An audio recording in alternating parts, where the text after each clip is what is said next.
Good morning and welcome back to Planet Doug.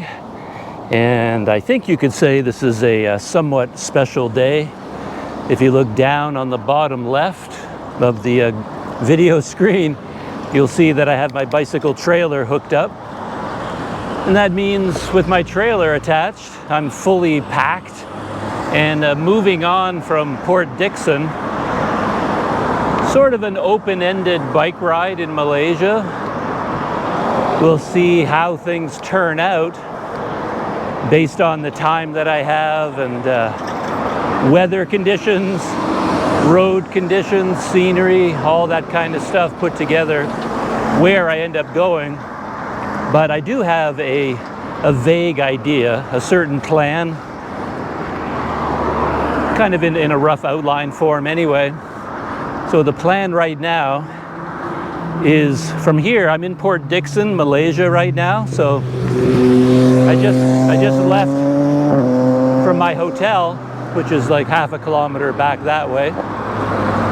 And the idea is to leave from Port Dickson, and what I want to do is head inland to the base, like the beginning point of the Titiwangsa mountain range, which is something that I think is relatively unknown outside of Malaysia.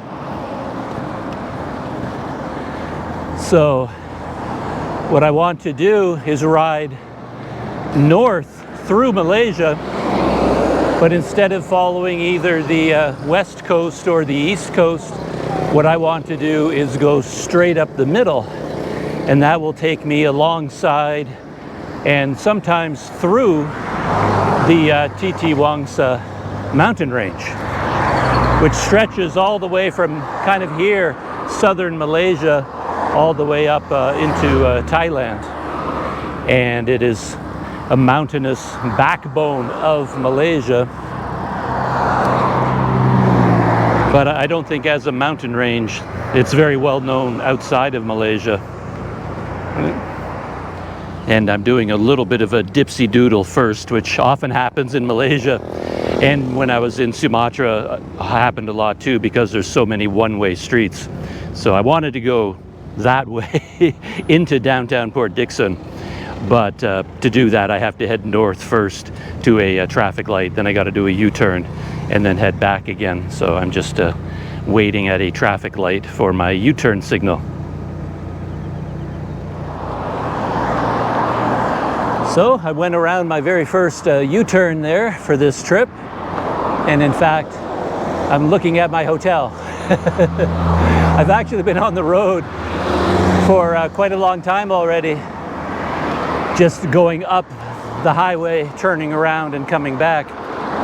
But that's because this being the first day of this trip, technically I have a lot of dialing in to do in terms of all of my cycling gear and camera gear. So for any gearheads out there, I can tell you that right now I'm running with 2 GoPro cameras. Sort of a system I've been working on here in Port Dickson. So I've got my GoPro Hero 12 over here on a broomstick. But what I did was I angled the broomstick off to the left so that you see, it's not directly in front of me. So that shows me more of the bicycle, and it shows a clear view of the traffic coming up behind me. And I have a second GoPro. It's actually right below me. And it's also attached to the broomstick, which was kind of a accidental technique, because I attached the broomstick, my broomstick on an angle. It actually gives me a little bit of a base down here, which I can use to mount another camera. And here's the angle from that camera. I currently have it on a super view, I think, very wide angle. Oh, I lost track of what I was doing. I'm supposed to be turning here, and I'm in the wrong lane for that. Oh no, there's actually going to be very little traffic behind me. So I'll be able to swing out into the right-hand turn lane. I always end up talking into the GoPro, and I miss this intersection all the time, which is kind of funny. It still takes me into Port Dickson, but today what I want to do is like go all the way into Port Dickson, go right through the town along the waterfront. Since I'm leaving Port Dickson, maybe forever, maybe for a while, I thought I would take another ride on my way out, say goodbye, and yeah, capture a little bit of it on video.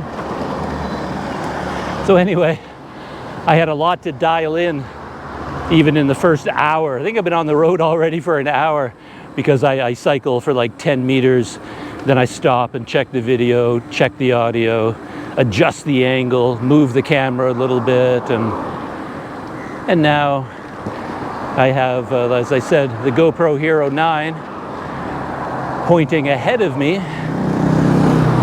and you can see my hands, I think, on the handlebars. Even if I change gears, you can probably see my fingers here changing the gears, applying the brakes. And then when I want to switch to looking at me and looking behind me, then I switch to the Hero 12. So that's what I've got happening right now.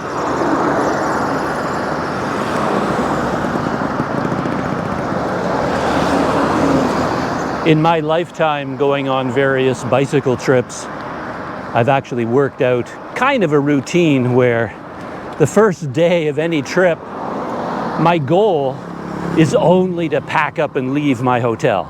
I mean, that's all I want to do on the first day. And if I manage to do that, that's a victory. It's like a major achievement, because you grossly underestimate how many things you need to do.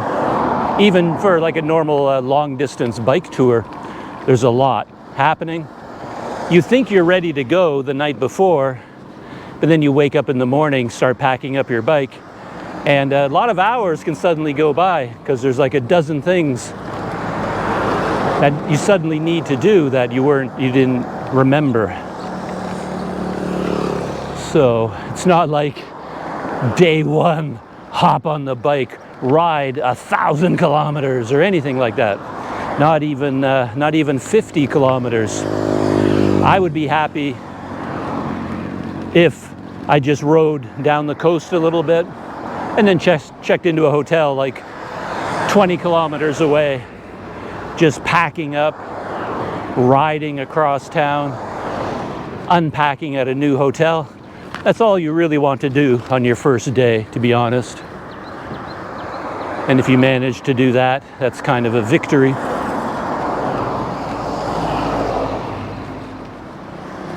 Just reaching the outskirts of Port Dickson proper. Got a small hill to grind up. In a minute I'll be going by the turnoff to the ferry that goes to Sumatra. And I know that dock very well, and I know the ferry very, very well. But that's not where I'm going today. And here we are, just ahead of me from my Hero 9 Super View. That's the turnoff heading down to the ferry. So I can wave goodbye to the ferry to Sumatra for now.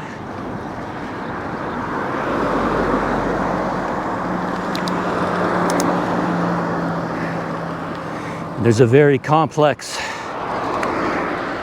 intersection up ahead that I don't want to deal with, but there's a little bit of a shortcut here past the fire station that allows me to bypass that crazy intersection. One of the advantages of getting to know an area, you find all these little shortcuts. Every time I go downtown Port Dickson, I come this way.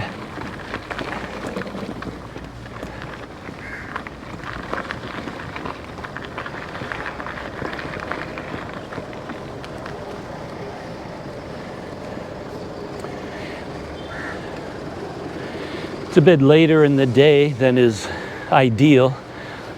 You know, the full heat of the day has already started and I'm barely underway. But I did wake up really early this morning, and I even timed the sunrise with the idea of being on the road right around sunrise. But as I mentioned before, yeah, your first day on the road, you suddenly discover you have 100 other things that you need to do or dial in, spend some time on. And I decided to just relax a little bit, take it easy, not go crazy, just take my time. Yeah, Port Dickson is actually a pretty complicated town, as I said, in terms of the one-way streets and things like that. You have to do a lot of looping around in order to get through the town, following the one-way streets. I normally would have done a little shortcut back there instead of doing this loop, but since I have my bike fully loaded, I thought I would just head in this direction. Oh, here's something new. Let me park my bike here and go take a look at this thing.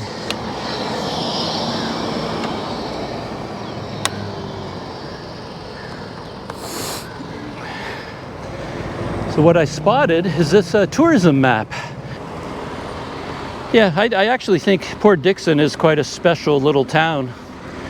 The atmosphere, the history, its proximity to this coast with all the beaches, homestays, things like that. Oh yeah? Yeah, look at that. Here's the jetty, the ferry to Sumatra that I was talking about. Jetty Penumpang Port Dickson right there. There's the historic clock that greets you when you enter Port Dickson. Masjid Lama, I know that mosque, very historic. And they have a waterfront area here that's right downtown. Has a children's playground. This is new, Doodle Port Dickson, never seen that before. And then as you leave the downtown area, then you get all these beach properties all the way along to, yeah, heading towards Malacca. Look at that. Yeah. Right behind me is downtown Port Dickson, and there's the tourism sign that I spotted just ahead of me. And I thought that since my bike is sitting here in the shade for a minute, for anyone who is new to my channel, this whole rig might be unfamiliar to you. So just very quickly, I'll tell you what's going on here. The bicycle it's a bike that I bought back in 1998. Back in the 90s, I was teaching English in South Korea, and then I was saving up money. And then after I saved up enough money, I returned to Canada, and then I was planning a trip to Africa, and I settled on Ethiopia as my main interest, and I bought this bike for that trip to Ethiopia, which was like in 1999, 2000, in that era. I was in Ethiopia for about a year. So this is from a Canadian company called Rocky Mountain. It's a Rocky Mountain Route 66. Back in those days, it was kind of a new thing, this sort of mountain bike style. And this was a hybrid mountain bike combined with a touring bike. And they actually made it for the European market. It wasn't meant to be sold in North America. But I ordered one and they shipped it to me. And yeah, I've been riding it ever since. So that's the bike. The wheels are relatively new. I had those built like it was actually before the pandemic actually. A bicycle company in Thailand built them for me. So the rims are heavy duty touring rims. They're Ride Andra touring rims, 36 spokes, Shimano XT hubs. Also 36 holes, of course, because these are touring wheels. So heavy duty rims, 36 holes for the spokes, and yeah, heavy duty spokes as well. So these wheels can support something like 180 kilograms. That's what the specs say. So yeah, they can carry a huge amount of weight. They shouldn't break, they shouldn't bend, nothing like that. So that's basically the bike. All of this I've done myself. I modified the handlebars with all of these extensions, different hand positions, mirror, and of course the new thing is that all the different ways of mounting GoPros. I've experimented with all kinds of things. This broomstick is my latest experiment. So I got the GoPro Hero 9 mounted here, like I said. So that's the Hero 9 right there. And it is pointing forward like that over the handlebars. And then this is where I mount the Hero 12 up here. And of course it is aiming back at me and the bicycle. The pannier bags are from a Canadian company as well called Arkel. So these are the Arkel GT54. They're kind of their grand expedition touring pannier bags. And they're designed to have a lot of pockets. And they're also very heavy duty. So you got like on this one, pocket here, pocket here, pocket here, pocket here. And they're front loading. So you load, this whole front comes down and you load it from the front, which has a lot of disadvantages. They're not waterproof. You have to put a cover over them to make them waterproof. But the advantage is all the pockets. And I really like having pockets. So that's why I use them, basically. And they're kind of interesting bags. They're asymmetrical.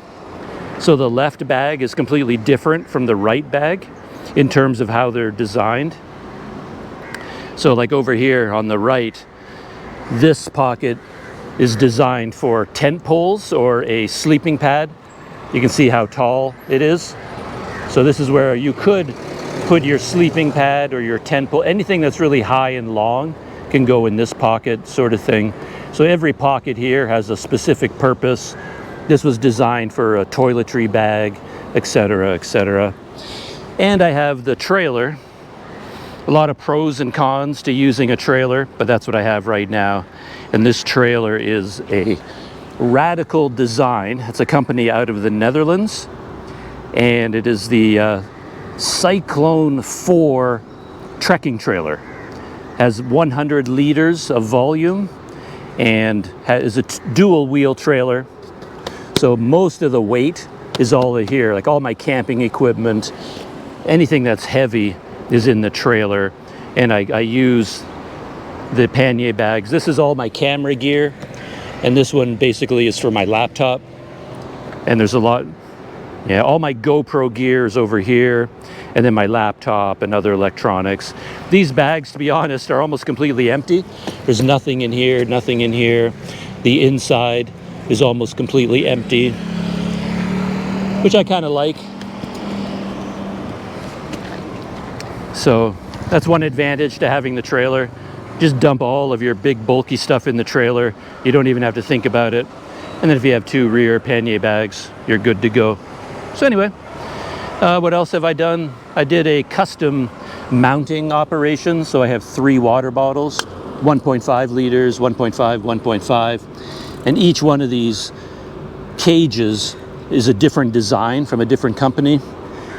This one down at the bottom is quite special because it's designed, you could put any bottle in here, any size.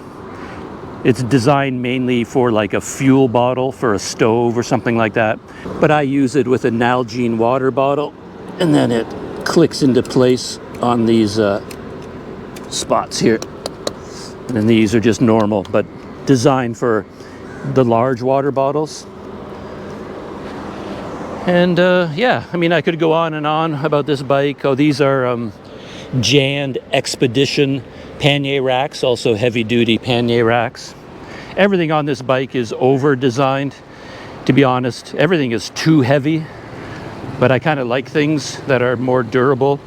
So this pannier rack I like having the big flat surface on the top, thick aluminum struts. That this thing can carry way more weight than I could ever put on it, but which means it's also a little bit heavier. Anyway, quick tour of my bike. Just thought I popped into my head I should do that right now. In the brief time that I was over there just giving a tour of my bicycle and gear, I was reminded of just how busy Port Dickson can be. It's crazy. You think of it as a very small town, but it can really burst into life. A lot of traffic. And yeah, a lot of weekend traffic, of course, holidays. It's a very busy place. Though in terms of traffic flow, it's very poorly designed. Something went wrong in the city planning, where I mentioned all the one-way streets, confusion already. But really, in terms of going in this direction through the town, the only option is to go through this parking lot. There's no other way to get from there to the rest of the town. It's just a weird sort of design. And this parking lot can be jammed, of course, because people come here to go shopping in the mall, not necessarily to drive through it. So yeah, it's a weird design. I don't know how it came about like this. One funny thing, I was down here the other day on my bike and came across some treasure. And I just found these sunglasses on the side of the road. I guess someone on a motorcycle or scooter lost them, and I turned around and picked them up, and it says on the side Ray-Ban, but they're obviously not Ray-Ban. They're like typical gas station sunglasses somebody picked up for 5 ringgit at the most, probably. And they were really dirty, and so they've obviously been out for a long time. So anyway, I just picked them up, washed them off, and for the very first time, going to see if they work. I do have a pair of really good sunglasses, Oakleys, in fact. And these Oakleys were given to me by a Planet Doug subscriber, a mystery benefactor from Penang. And I don't generally wear sunglasses when I'm cycling. I don't really need them. And I already have reading glasses, and with the sunglasses, you can't read smartphone screens or camera screens or anything like that.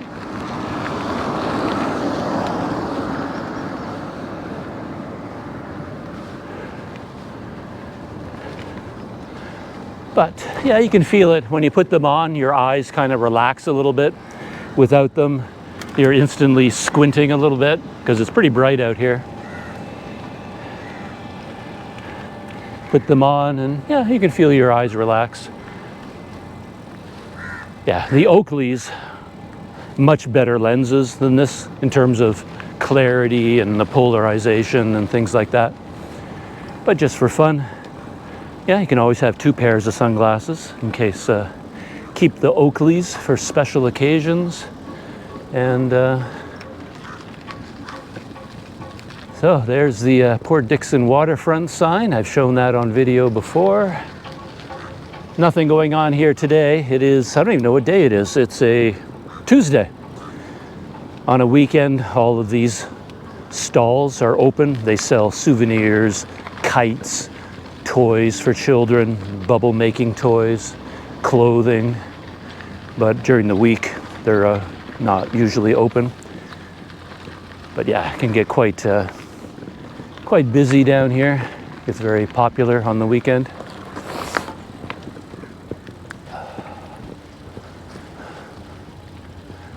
And looking off in that direction, well now, yeah, we're looking towards the dock. And then it's just around the corner there. And you can take the ferry to Sumatra, which is over there somewhere. And you are looking at a very important place in the world, of course. This is the Malacca Strait, the narrow strait between Sumatra and Malaysia and Singapore. I was just reading this morning that up to 30% of all the shipping in the world, all the sea shipping in the world, 30% of it goes right through here, goes right past us. So it's a very strategic, very important body of water, the Malacca Strait. And I think right at Singapore, it narrows down to like 1.5 miles wide, which is really narrow, like 2.4 kilometers, something like that is the narrowest point. And that's very narrow for a shipping lane carrying, 30% of the world's shipping. But yeah, this is the Port Dickson waterfront right downtown. It's very nice down here. Yeah, and down at the waterfront, they've got a McDonald's right there, Starbucks right there, and then farther along, you've got a whole bunch of little restaurants, ice cream parlors, and that new building right there that you see built out over stilts, that's the new location for Zeus Coffee. It's a much more interesting town than people give it credit for. And as you go along the coast here, you see some beautiful scenery, and you run into a lot of army bases. I think some people refer to Port Dickson as an army town. Yeah, here's another complicated intersection. I think I can turn right here. Yeah, just have to wait for the lights to change. And that's something else I've commented on in Malaysia many times on video, how long the traffic lights take to change. You're waiting a long time for anything to go green. Oh, everybody here is turning right. I thought some of them would be turning left.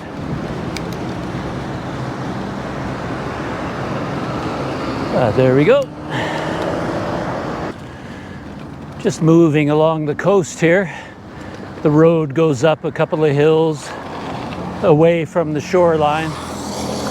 And this hilly section, it separates Port Dickson from a lot of the main beaches. And yeah, there's some really fascinating structures all along the shore here.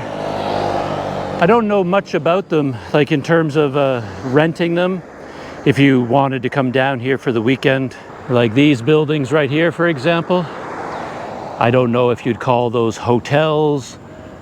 Are they condominiums that people rent by the month or by the year? Can you rent rooms here by the night? Is it completely abandoned? I don't know. These two look abandoned to me. But yeah, they look like they have some interesting history. Yeah, that's a wild building over there on my right. Yeah, it definitely looks abandoned.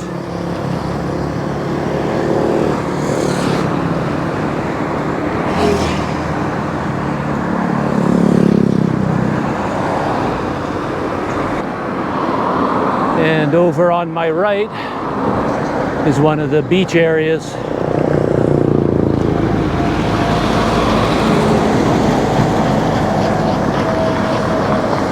I'm going, if I can get across the traffic, I'm just going to pull in there. I've been here many times, so it's not new to me, but if you've never been to this part of Malaysia before, you might find it interesting. Just have to maneuver around so I can get across this busy road.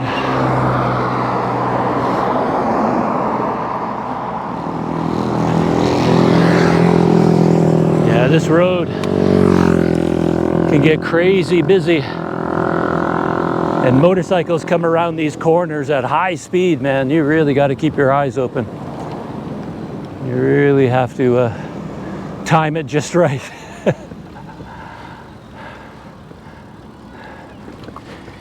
But yeah, here's one of the beaches of Port Dickson. A lot of nice shady areas there under the trees. It's the nicest feature of these beaches. all that shade.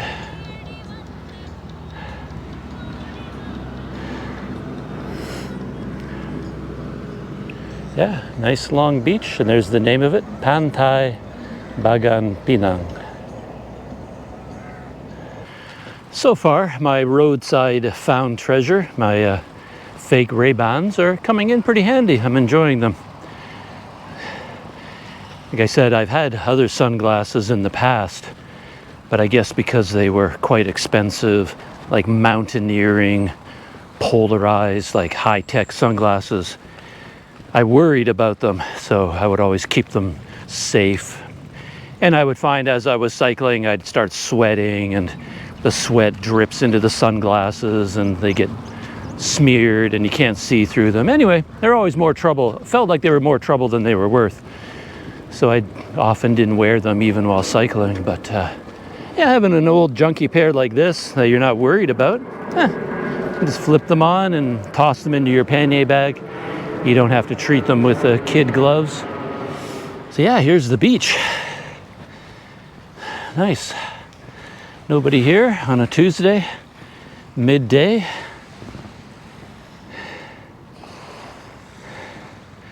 I think that's Cape Rachado over there. Yeah, really nice hiking area. So I think I'm going to go in for a quick swim just to cool down. Just a quick, yeah, celebrate being on the road with my trusty bicycle. I mentioned that I do a lot of alterations and DIY adjustments to a lot of my gear. And one thing I did very recently, I'm very proud of this. I mentioned that my pannier bags are asymmetrical. They have different pockets on different sides. And on this side, there's actually a pocket here that is removable, and because it's attached by Velcro. And what I did was I detached it from there, and I put it here on this side. This is my main pannier bag. And I spend nearly an entire day doing this, where I sewed a piece of Velcro here on the inside so that this bag can be attached to the inside of this pannier bag, which gives me a very convenient pocket right here for valuables. So I put my extra smartphone in there. Now that I'm going in for a swim, I can throw in my my wallet in there, and anything else that's valuable, my other smartphone, I just toss it. Well, I'll probably just toss this inside the bag, but just like having a little pocket here, and then I can zip it closed, and then close the main zipper like this. And now with the main zipper closed, I can lock the zippers with a little padlock. So now instead of putting my wallet in this pocket on the outside, I put it on the inside of the pannier bag.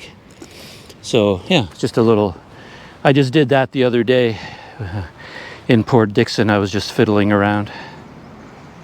This is another DIY rig that it's not really that complicated, but this is actually a pocket from my old pannier bags. They were the same models as this one, but a previous generation and different color. They were like a rust orange, like that. So when those old pannier bags wore out, I cut off all the pockets before, I threw them away basically because the pannier bags were worn out, but the pockets were still in good condition. And I used this one for all of my tripods and grips. Yeah, it's very, very handy, and it opens up, and as you can see, it unfolds, and it has 1, 2, 3 pockets. So what I do with this, this is my big tripod, it goes in there, wraps around it. So this is my grip bag.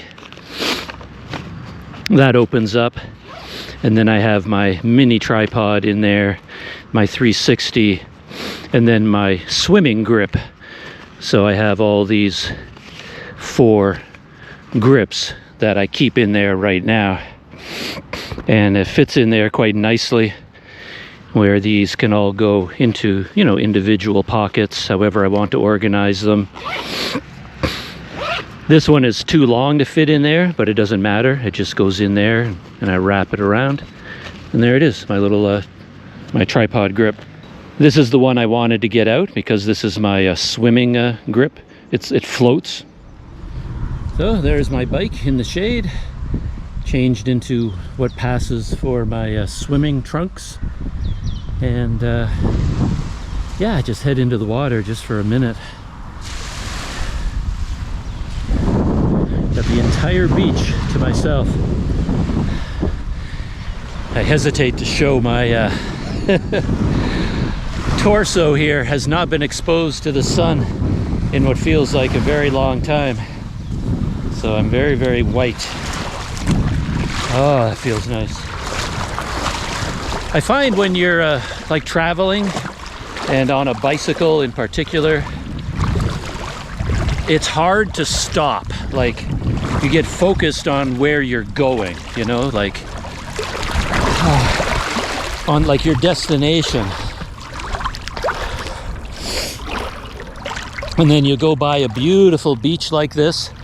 Like, people will drive 200 miles to come to this beach, and you're just riding by on your bicycle, right? So yeah, why not just pop into the water for a minute?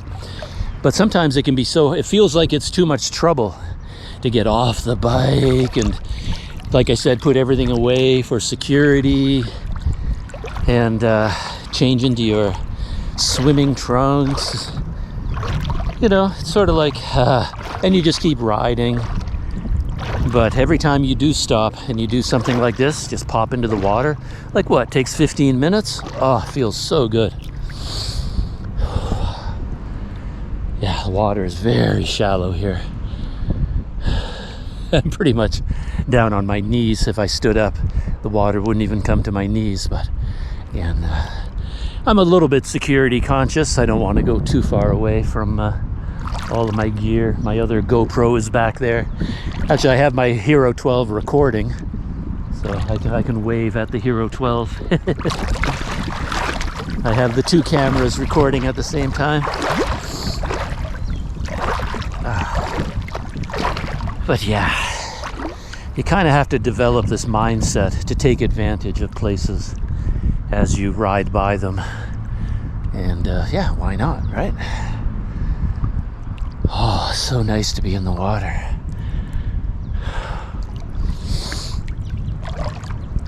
And I made sure to remember to remove my microphone. So that's one danger if you're constantly going from riding to walking to going in the water, going into coffee shops, coming back out, riding.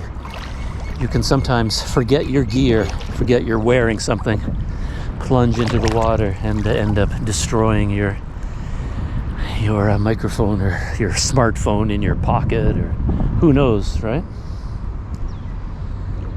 This reminds me of a time when I did this in the Philippines, rode my bike down to a gorgeous, like stunning tropical cove way in the middle of nowhere.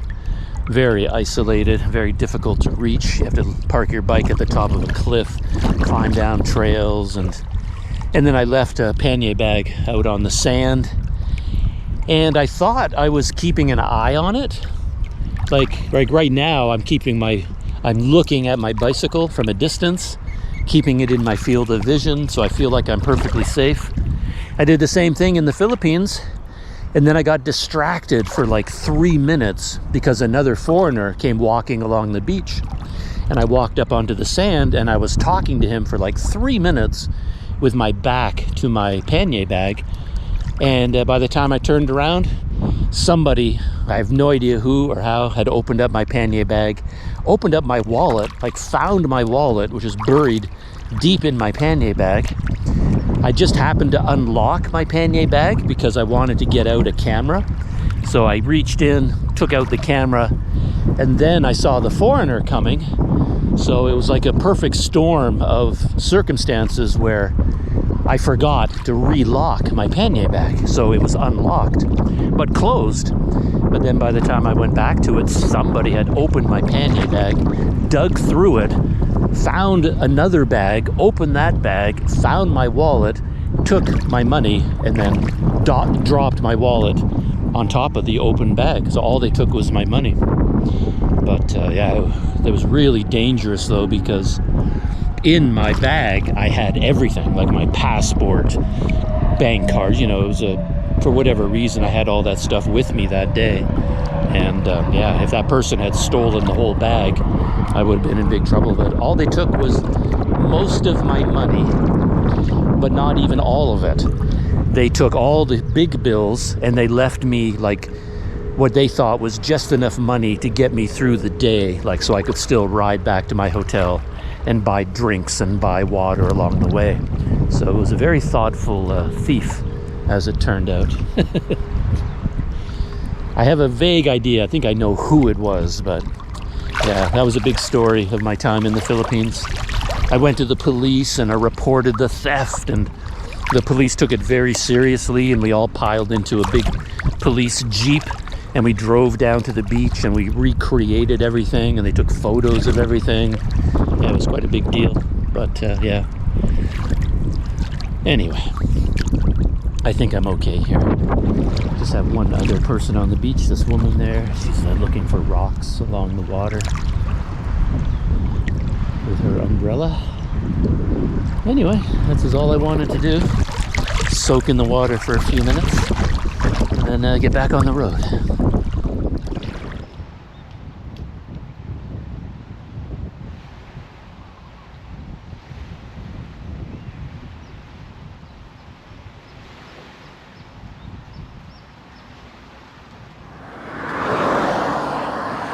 Still going up the coast. Just happened to be passing a very famous spot off on my right behind me, Avion or something like that. Quite an expensive beachside resort with, I think they have cabins out over the water on stilts. You can see it on Google Maps. Looks quite cool from satellite view.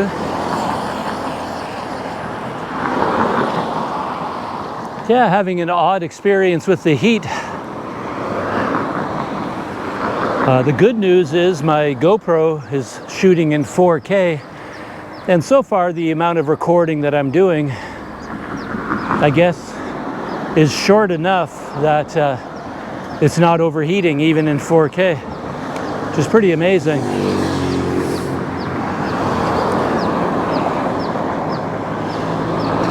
So yeah, my Hero 12, Hero 9, neither one of them has overheated today, which is kind of unusual. But then I was trying to take a picture with my phone, and my phone wouldn't work. It had overheated and shut down. Just the sun coming straight down, midday right now. It's really hot.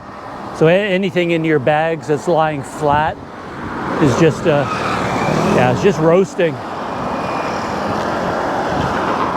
The way my mood is, to be honest, I wouldn't mind spending the night just here. I've barely gone a few kilometers up the highway. But like I said earlier, on your first day on a long trip, you really have to keep your ambitions pretty low. I'd be happy just, you know, doing what I've done so far today. Packing up, getting on the road, and then just stopping early in the day.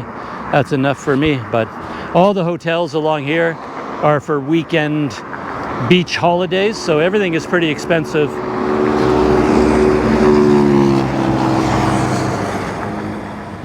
Just a little ways up the coast, there's another one of the big popular beaches here. I forget the name of it, but there's a big sign right here.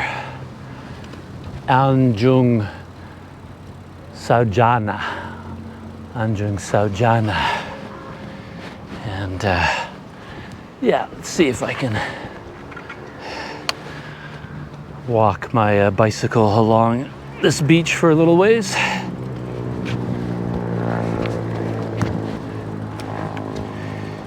Yeah, there's the name of it. Anjung Saujana, Pantai Saujana. There's the name of the beach, the big sign. Pantai Saujana, Anjung Saujana. Yeah, it's a nice beach. Nice white sand, as you can see. And I think that's the fancy resort over there, the one I was talking about that looks really cool in satellite view. Avion, or something like that. Yeah, nice beach. Got some little waves coming in. And on this side, you get some of that nice shade. It's again not a camping beach. They have big signs up everywhere saying, you know, no camping, no motorcycles, you know, it's just for day use only, no campfires, no camping, nothing like that.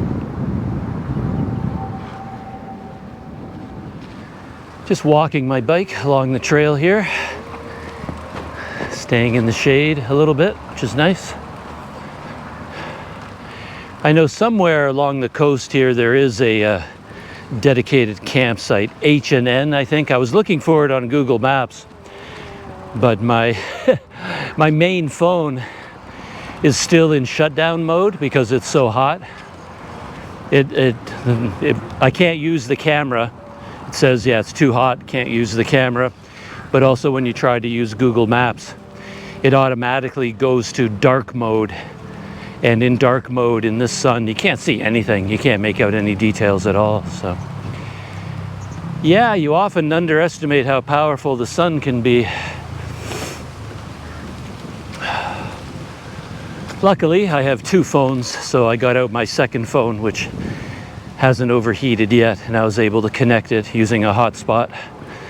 So once I get into this shade here, I'm going to sit down on one of these comfortable benches and check Google Maps and figure out what I'm going to do with the rest of the day. Whether I want to stay on the shore here somehow or head inland. I'd like to stay on the shore, but can't really afford any of the hotels here. They're outside of my budget. Well, I've reached the turnoff. Here is where I turn away from the Malacca Strait and start the long journey to the north. Something like that anyway. So this is the main intersection.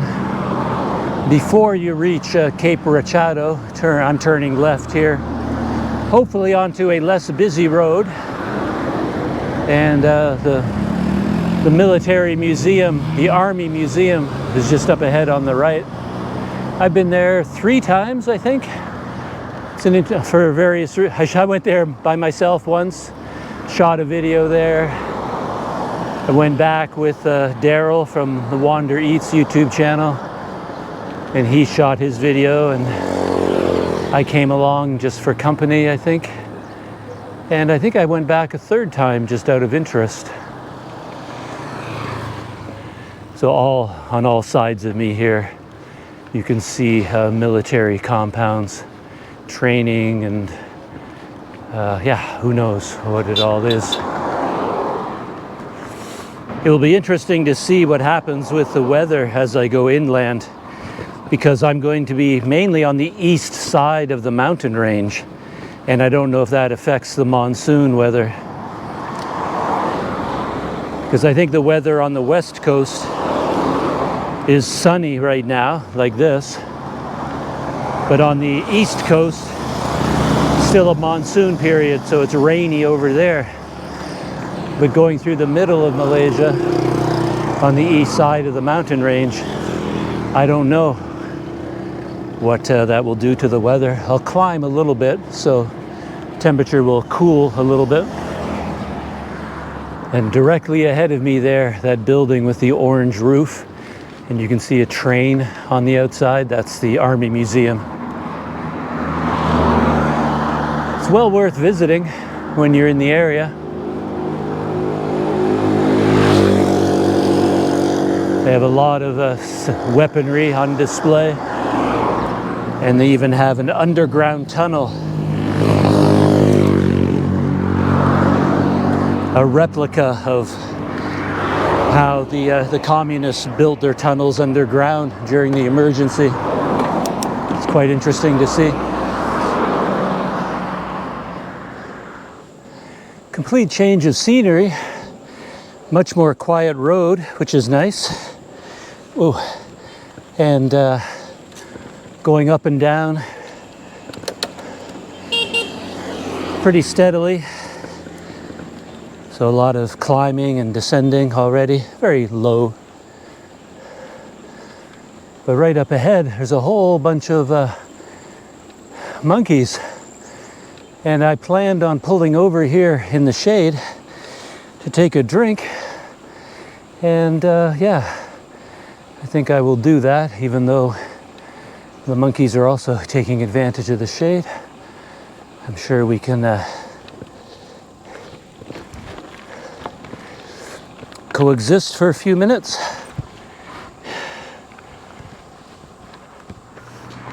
So I kept talking about the military. And yeah, here they are. A couple of large armored, 3 of them, 4 of them, 5, 6. Could be coming back from a training exercise.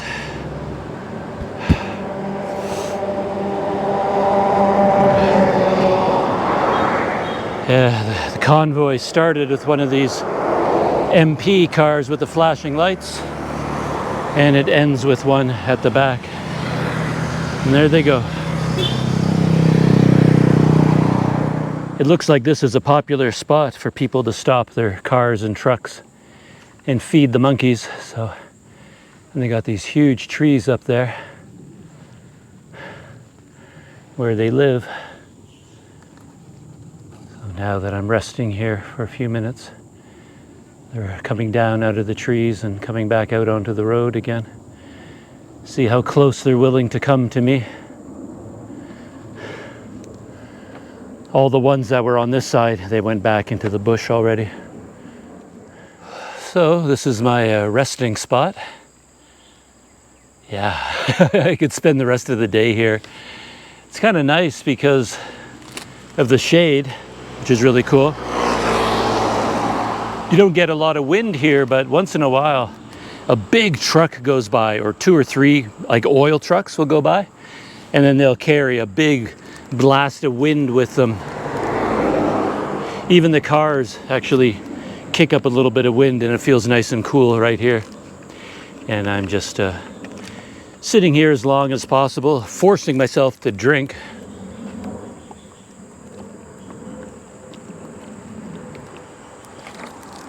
I find it really hard to drink warm water.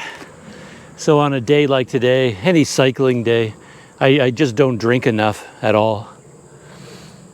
And yeah, I have to force myself to keep drinking as much as possible.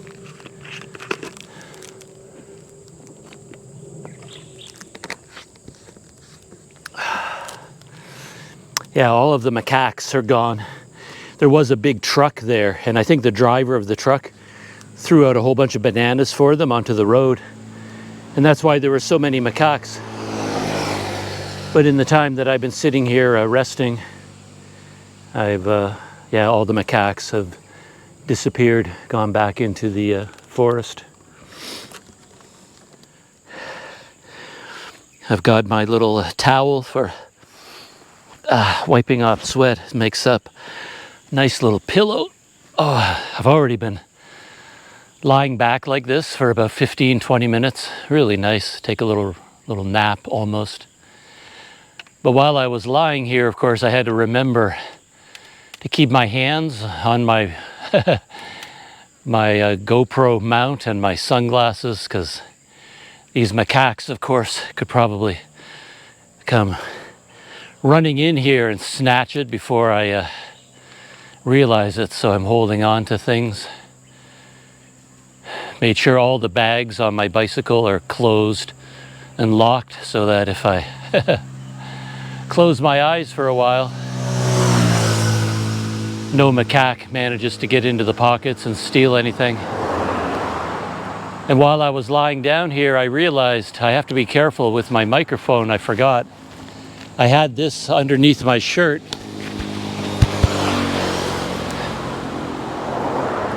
And I was doing that when I was in Sumatra.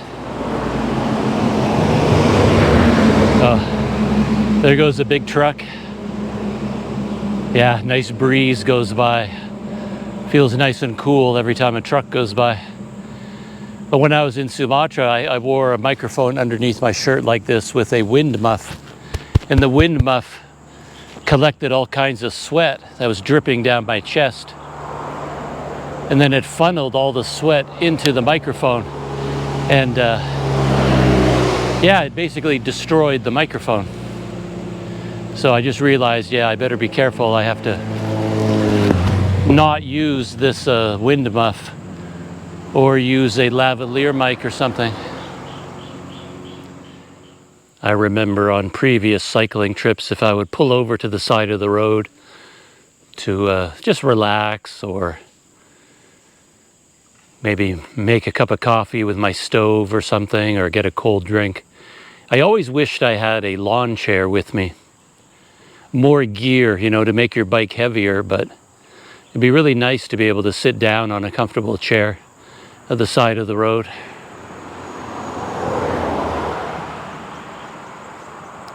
But I've never bought one. Like, you can buy small ones, camping chairs. But yeah, I've never bought one.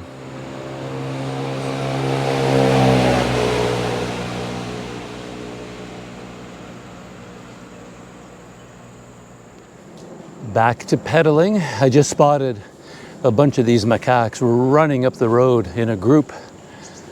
And yeah, I guess there's a car parked up ahead there. I think as soon as they see a car come to a stop, they think maybe there's food. So yeah, park your car and all the macaques will come to you.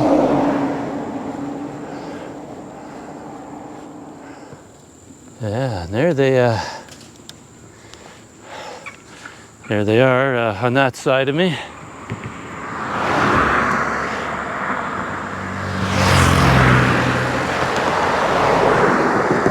Big male right there. A lot of juveniles.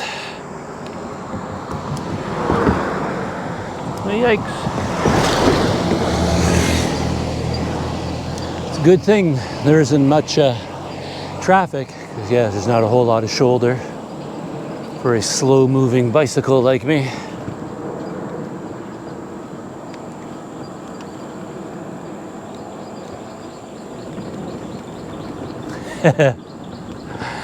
My found treasure sunglasses already broke, which is not surprising.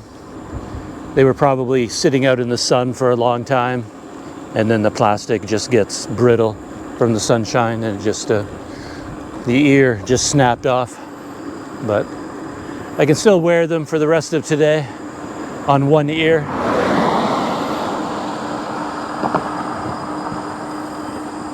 Beautiful stretch of forest here. But yeah, you see these macaques climb up to the top, and they are so high, and they're just so nonchalant about it. They can climb up there and then just perch. These macaques are not afraid of heights. Can you imagine being a macaque, part of this colony, and then you're afraid of heights? You know, you're like this one weird macaque that for some reason you can't stand heights. And there's a there's a Pixar animated movie in there somewhere about the young macaque who can't fit in because he's scared of heights, and what adventures he ends up going on.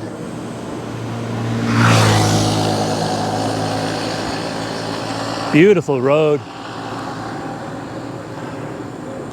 Very nice. I still hear the planes up above, the jets landing at KLIA, because we're not very far from the airport. I keep seeing the jets go by overhead as they're going in for a landing. Just like at Port Dickson. In this state, by the way, where I am, where Port Dickson is located, this whole area, I'm in the state of Negari Sembilan. Negari Sembilan, which in English I think it translates to 9 states. And it has a very interesting history, which we might see today or in a couple of days in the future, where this region is connected, well, not connected, it's part of the Minangkabau people. The Minangkabau people from Sumatra migrated to here. So this whole area of Negari Sembilan is also Minangkabau. It's a very interesting society because it's one of the largest remaining matrilineal societies in the world, where the family name and title to property, all that kind of thing, goes down the female line. So inheritance goes from mother to daughter in terms of property and possessions, things like that. Yeah, it's a matrilineal society. It's also sort of a unique state. I don't understand the vocabulary exactly, but the name Negari Sembilan means 9, kind of like 9 kingdoms, because the whole state was made up of 9 separate states, and they all grouped together to become one. But they still have, each has their own identity. And each one has their own leader, and then they pick a leader from the 9 states. The group as a whole comes together and forms the government, and then they pick one leader from amongst them. But I was thinking that because it's a Minangkabau culture here, we should see some buildings, particularly government buildings or large communal buildings that have that very special shape to them, like water buffalo horns that you see all over Sumatra. Should see them here as well. Probably not as much as in Sumatra, but chances are we'll see the special roof line that's associated with the Minangkabau. We will see them here sometimes. Yeah, interesting area. All around me you see a huge palm oil plantation.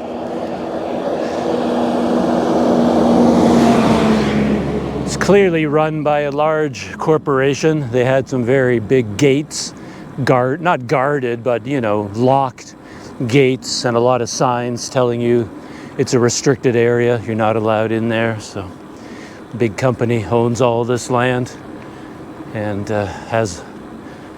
is running oil palm plantation. Yeah, huge.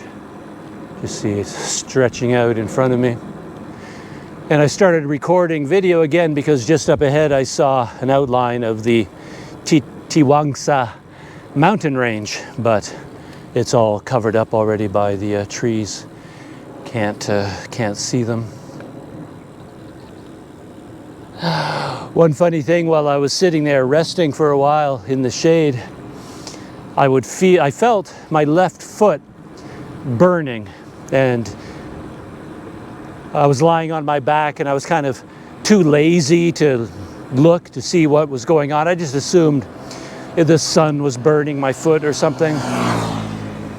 And then the burning sensation just got stronger and stronger, and it became so painful I had to look.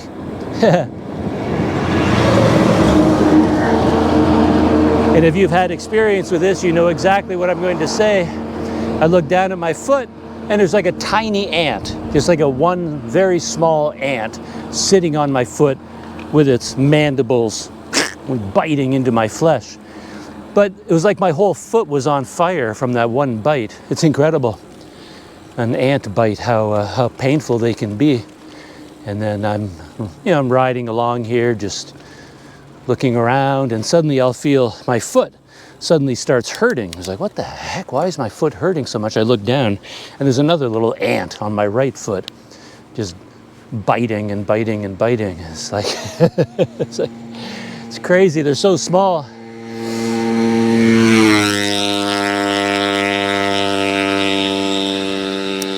But they can cause so much pain.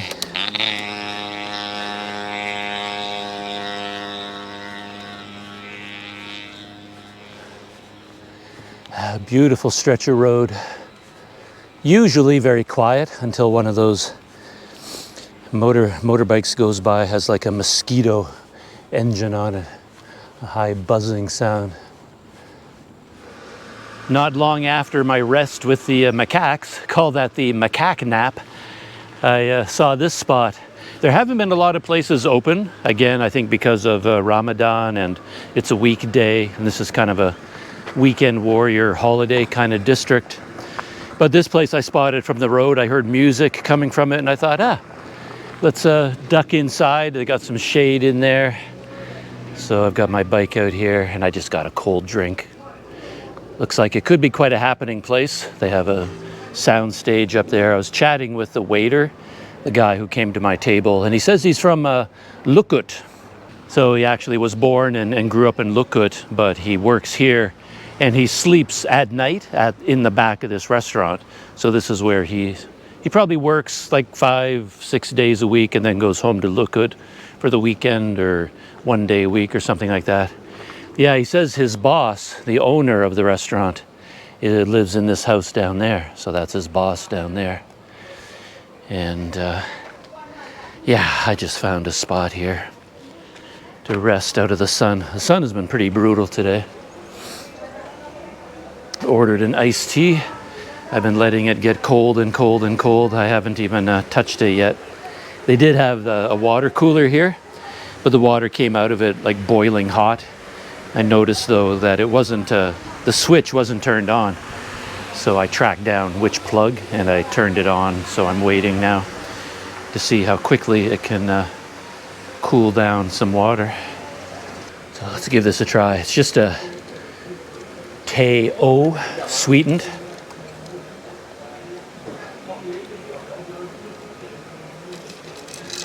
Nice. Though, to be honest, if you're cycling in a hot climate like this, you can't stay hydrated with drinks like this.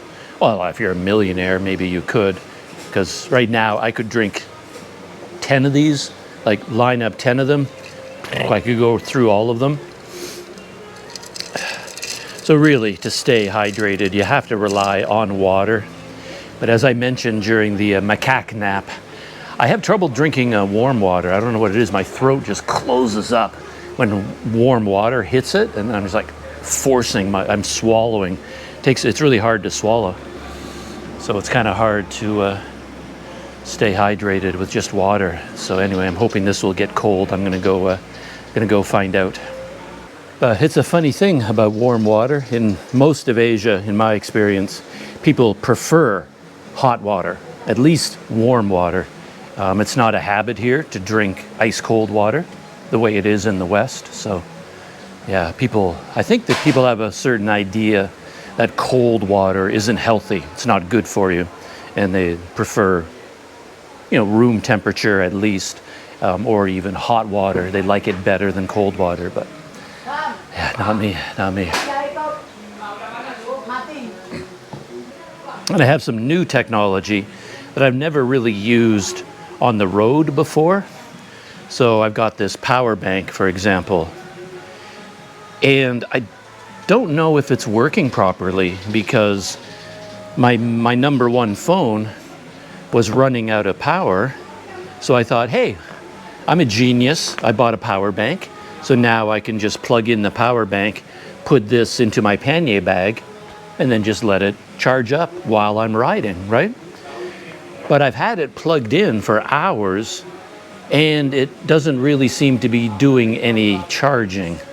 Could be because I'm running Strava and Relive, like tracking apps, so they're using power in the background. So maybe all the power that's being drawn from this is only going to keeping the phone running. And every time I take it out, it's overheated. So like when I go to Google Maps, it automatically turns on dark mode because it's overheating, and I haven't been able to take pictures. So it feels like when the phone overheats, it can't charge. I think that's what's going on.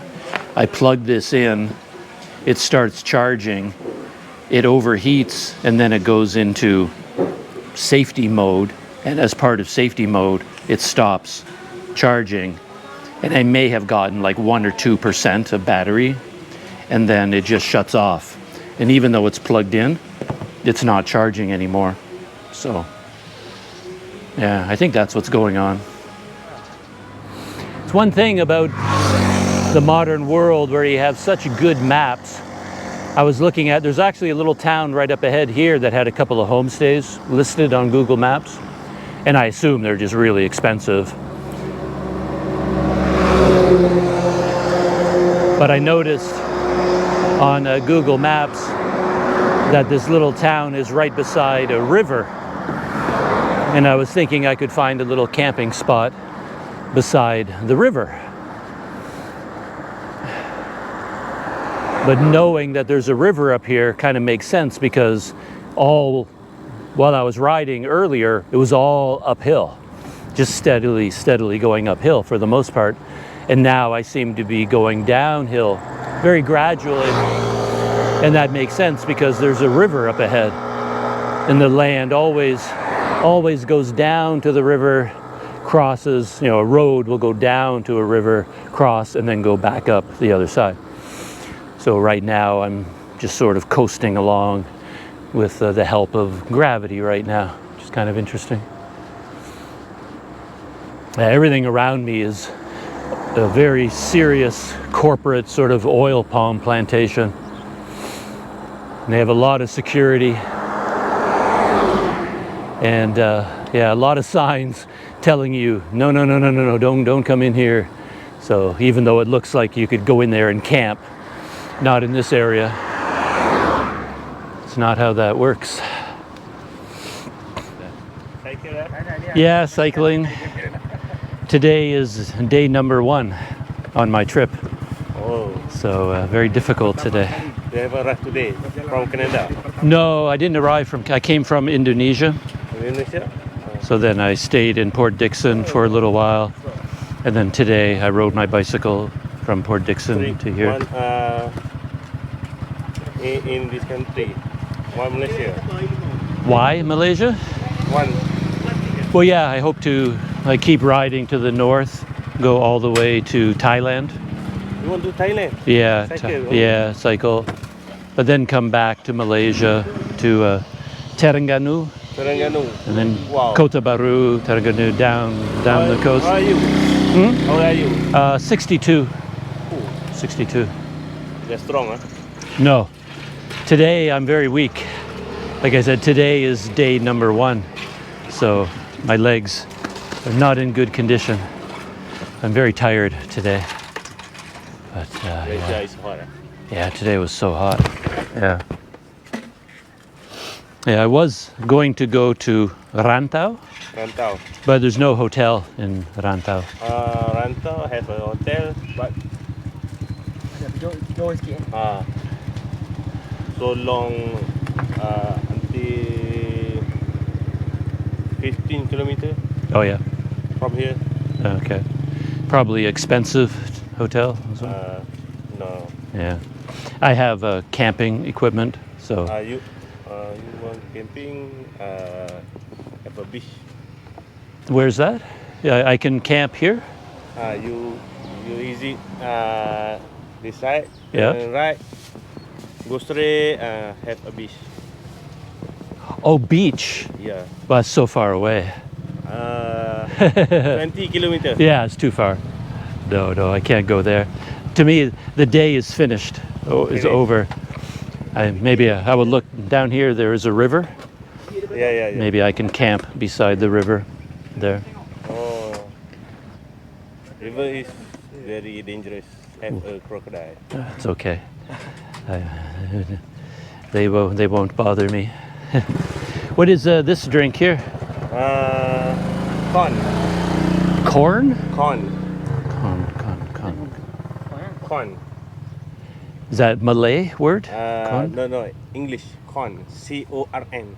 Oh, corn. It doesn't look like corn. Huh. And this one? Chocolate. Chocolate? Green tea. Okay. Strawberry lychee. Lime. So could I have one Green tea. green tea? And I guess one? Yeah. Is it 3 ringgit? 3 ringgit. 3 ringgit, okay. You want cup?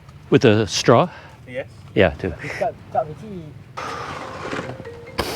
Touch and go? Let's go. Can. I will try.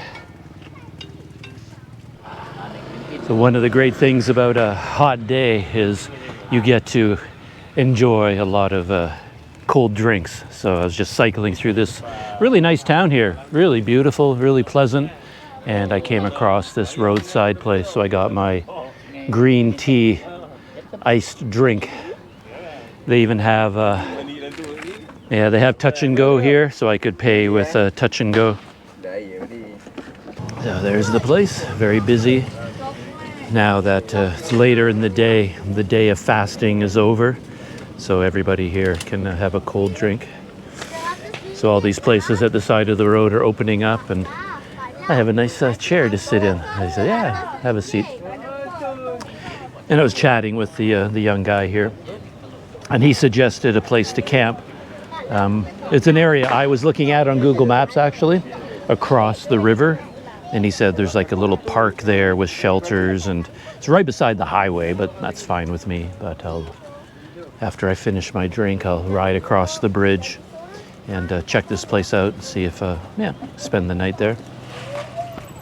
Yeah, it's a lovely little town. Really nice people here, very friendly.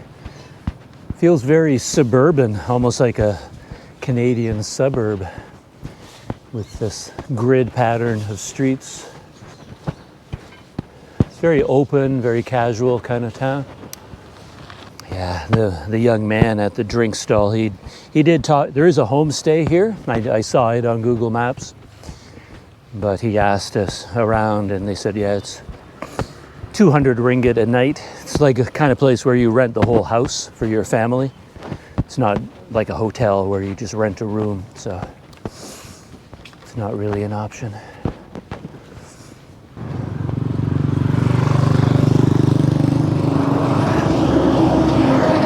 Though when I was chatting with people there, I think I figured out a trick for getting people to understand what I'm doing. If they ask me where I'm going, like today, then if I mention the next town up the road, it just gets very confused. People don't really know what I'm talking about. And if I talk about going all the way to the, North Malaysia and crossing the border into Thailand, that also doesn't really click with people. Nobody really knows what I'm trying to say. But I found out that when I mentioned Terengganu, then everyone went, oh, that's what you, okay. So if I just say, like the people ask me, where am I going? And I say Kota Baru or Terengganu, then they understand. It's like, oh, you're on a bicycle journey across Malaysia to go to Kota Baru. Then it just clicks with everybody. And they're like, oh, okay, now we get what you're doing. But even this guy, I was talking to him about where I can go camping. Like where's I told him about a tent and sleeping in the tent. Where can I camp? And he kept saying beach. Well, it didn't sound like beach. He was saying something else, and I didn't really know what he was talking about. And turned out what he was saying was go back to Port Dickson, like go to the beach. And if you go to the beach, you can go camping there. But of course, that's where I just was, right? Anyway. But people that don't do a lot of cycling, they just assume, well, he told me it's 20 kilometers to go to the beach. And I'm like, well, for me, my day is over. I'm not turning around and going all the way back 20 kilometers. So anyway, here's the river. Here's the bridge and the river. So this is what I had my eye on, was this area down here. I saw that on Google satellite view. So this is what I was thinking of. Just go down there and put up my tent. And already the local people were totally freaked out when I said I put my tent by the river, because they all said, oh, crocodiles, crocodiles. But I'm not worried about any crocodiles down here. But he was suggesting a park over here. So that's what I'm going to look at now. A good thing about these parks is that you can put your tent, depending on how it's designed, underneath one of those shelters. So if a rainstorm comes in during the night, you have a roof over top of your tent.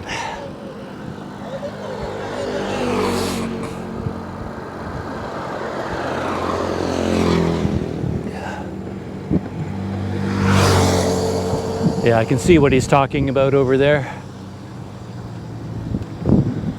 But they look like picnic, like small.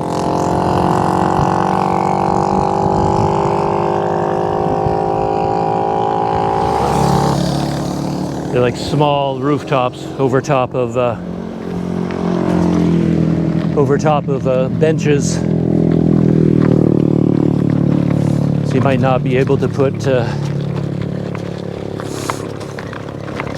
tent underneath one of these roofs, but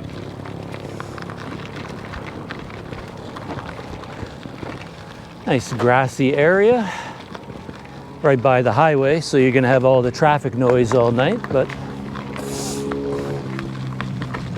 a local person suggested this as a good place to camp, so it feels like it's a possibility. It's a little bit a little bit stinky down here. There's a manure smell. So I think we're near some farms, a lot of manure. All right, let's check out what could be my home for the night. Seems doable, it's reasonable. I'm hoping there isn't a giant rainstorm during the night. I don't know whether my tent is waterproof anymore. So it could be a bit of a disaster to set up your tent, and in the middle of the night, water starts pouring in. But yeah, here's a little park. It's not in the town, which is good. So it's not like you're bothering people. It's actually outside of town. And I mean, if I put my tent up right down here, I'm hidden from the highway.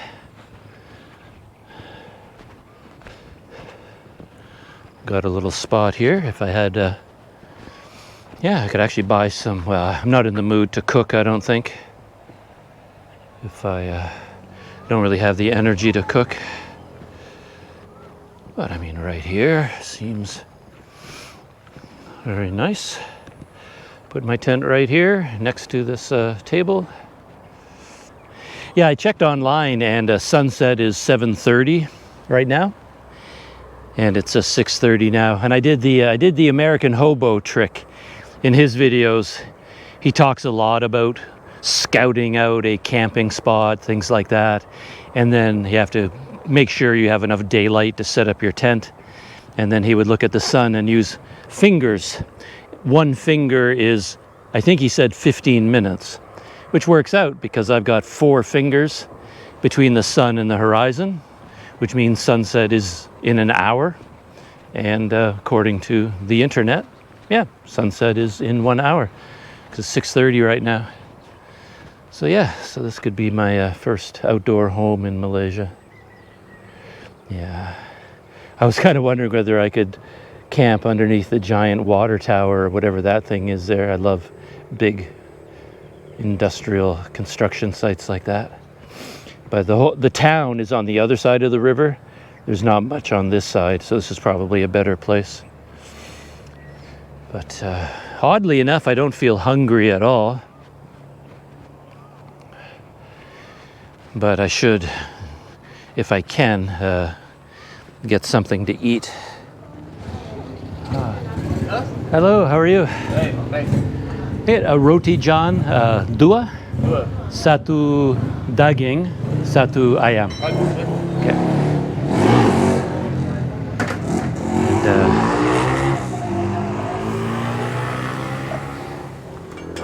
all right, dinner time. Actually, it's it's breakfast, lunch, and dinner. I was so busy this morning getting my bike and all my gear ready. I don't usually eat breakfast anyway. I just had coffee this morning. And then in a heat like this, I just don't have an appetite. I'm not even hungry. I don't feel hungry right now even.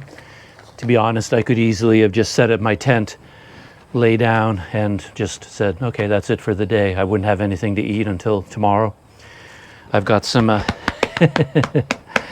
I've got some extra around the middle right now anyway, so I can draw on that for energy. But I have noticed in the past, if I go a long time without eating, I can get a little bit on edge, you know, emotionally or mentally. You get a little bit irritable. So I figure it's probably a good idea to get something to eat. The only place I could find in town there that jumped out at me anyway was a Roti John place. And I got 2 of them because I figure I can have one for dinner and then I can keep one for tomorrow for breakfast. Or I may end up powering through both of them right now. I'm not really sure. But anyway, 1 chicken, 1 beef. Anyway, this is a Roti John. I don't know if it's only in Malaysia. Is it a Malaysian thing? It's a sandwich, basically. A big, kind of like a Subway sandwich.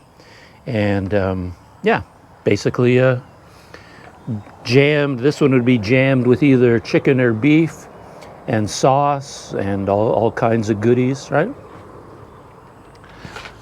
It's basically a big sandwich. So I'm pretty happy about that. Nice and simple to eat.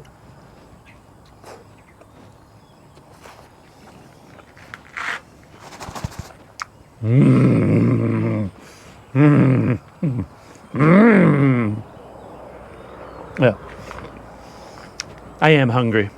I didn't feel hungry, but now that I had a bite, yeah. I'm hungry.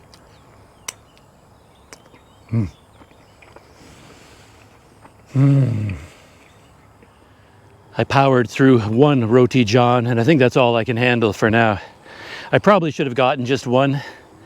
The second one, by the time it's morning, it probably is going to have dissolved, and I have no idea if I can protect it from ants and monkeys. There's a whole bunch of macaques in those trees over there.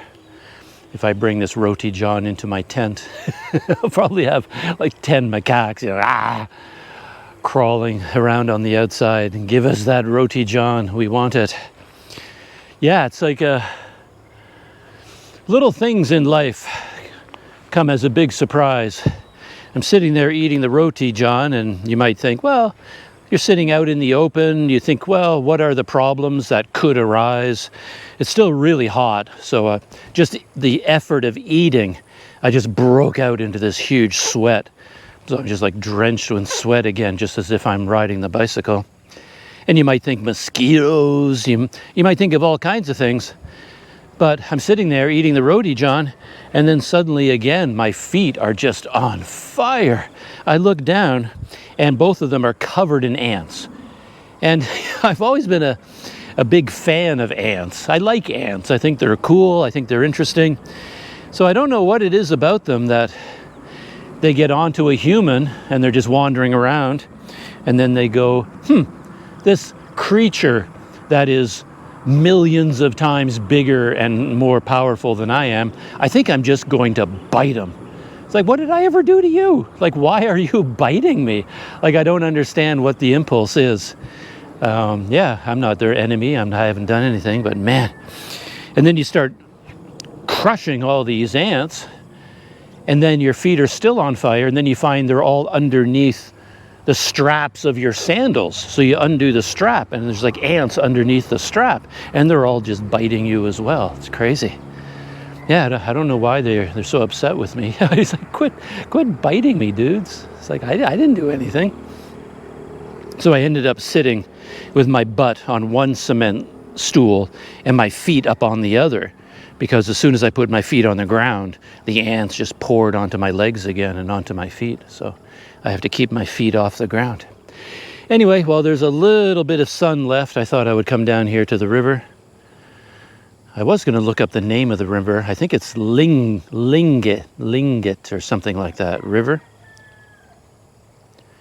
Looks like there used to be some sort of a breakwater here, and flooding tore it apart.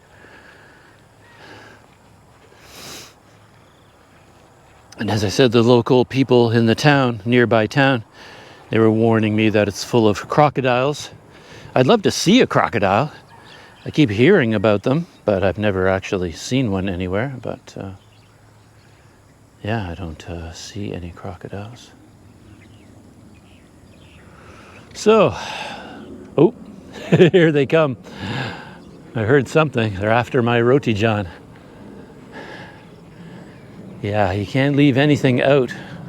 Look at that, the way they're walking on the bottom wires, and they have their tail hooked over the wire above them to balance themselves. That's cool. I don't think I've ever seen that before.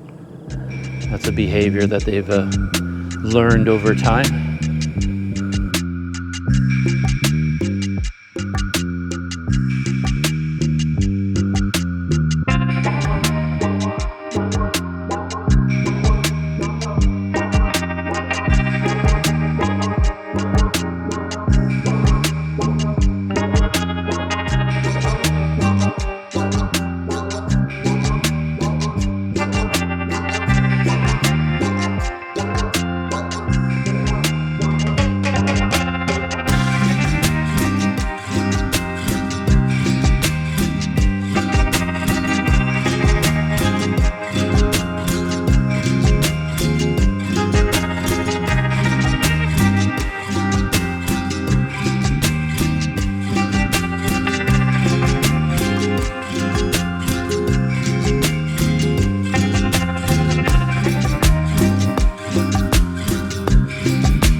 So here I am inside my tent at the end of the day. I just have my smartphone flashlight for lighting up the interior of my tent. There's my sheet, my sleeping sheet, and it's basically my clothing bag. And I use my bag of t-shirts and other clothes as a pillow, and got a little blow-up sleeping pad, but you can see it's all drenched in sweat already. All of my clothing from today is drenched in sweat. Pannier bags are soaking wet. Everything is just damp, and there's no way it's going to dry at all. It's so hot and humid. Yeah. So yeah, over here, my tent is kind of cool because it has two doors. Like that is a door that opens up the whole side of the tent, and there's a vestibule over there. So I have my trailer in that vestibule, covered up by the tent fly. And then on the other side, another door that opens up this whole side of the tent, so you can get into the tent from the left or the right side. And I have my bicycle over there, and I have the fly on this side tied to my bicycle. And so this is the door that I can get in and out of. And then on this vestibule is where I store the trailer. And of course I brought my 2 pannier bags inside because they have all the valuable things inside there. And those 2 bags are from the trailer. And they contain all my little items that I might need during the night, all my camera gears in one of those bags and everything else. But so this close-up of my face is pretty much the end of the day. And yeah, not much else I can do tonight. If I were in a hotel room, of course, I'd set up my laptop and copy video files and audio files and all that kind of good stuff, but can't really do that here. I mean, it's possible to do it in a tent. It's pretty amazing when you think about it. The American hobo, the YouTuber Daniel, the fact that he sleeps in a tent like this several nights in a row. Like, I've followed his journey, and he can be like sleeping in a tent 4 or 5 nights in a row, and the entire time he's still editing video on his smartphone and uploading. And yeah, it's a lot of work. If you're cycling in Indonesia, it's just really, really hard just to do that. And then cycling and shooting video at the same time is like, it doubles the amount of energy required. And then if you're camping out, as on top of that, so you're cycling, camping, and shooting and editing video in your tent, that's amazing. Yeah, that's quite an accomplishment. Yeah, who knows? I don't think I could ever do that. But yeah, we'll see how it goes. All right, that's it for today, day number 1. Yeah, really fun day, really enjoyed that. The heat was pretty hard to deal with. The sun and the heat, pretty brutal, but a lot of interesting things along the way. Got to take a look at Port Dickson on my way out, stop at all the beaches, go for a swim, stop for a cold drink here and there. And this little town that I saw at the end of the day, I didn't get a lot of video of it, but it's a really nice town, really enjoyable place, very friendly. And then Roti John for dinner and setting up my tent. So that's it, shutting down for now, and I'll see you tomorrow.